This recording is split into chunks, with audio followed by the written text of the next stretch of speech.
On a rainy Tuesday night, a weary single dad, Mark, eats alone after a hard day. Just when he thinks he's invisible to the world, a timid voice from behind says, "May we have your leftovers?" What he sees next stops him cold as Mark offers his food. He can't stop thinking about his younger self. The woman and her girls resemble a life he once escaped barely. His memories flood in. Instead of walking away, Mark invites the woman and her daughters to join him. Stories, tears, and laughter are exchanged over a warm meal, binding strangers with invisible threads. It was just past 9 p.m. when Mark stepped into the small corner diner that had, in some odd way, become his second kitchen. The Bluebird Grill always smelled of fried potatoes, warm bread, and a little too much coffee. Its booths, worn but welcoming, had heard the secrets of lonely people like him for years. Mark preferred booth 3. It was near the window, offering a clear view of the rain that had been tapping rhythmically against the glass all day. The sound was soothing,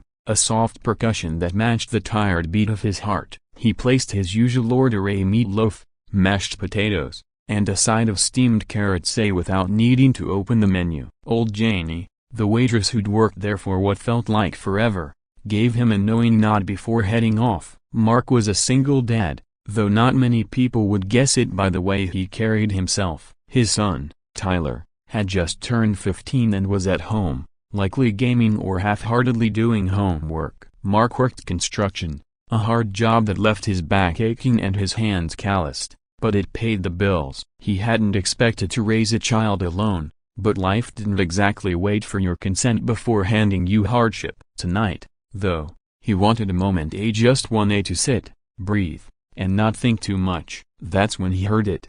"Excuse me, Sierra Broken Bar, may we have your leftovers?" The voice was soft, hesitant. It sounded like someone who had rehearsed the question a dozen times but still wasn't sure she should ask it. Mark blinked, turning slowly. Standing there was a young woman no older than 30, though her eyes looked like they'd aged decades. Her thin coat was drenched from the rain, her hair stuck to her face in wet strands, and beneath her oversized jacket, a round belly revealed her pregnancy. Behind her stood 4 girls, none older than 10, all shivering, all clinging to one another as though huddling for invisible warmth. Mark didn't speak at first. His fork hovered halfway to his mouth. For a heartbeat, maybe 2, he forgot how to breathe. The woman quickly lowered her eyes. "I'm sorry, we'll go." "I didn't mean to, I just thought maybe you were doing a broken bar." "No," Mark finally said, his voice low, gentle. "Don't go." He looked down at his plate. Half-eaten meatloaf,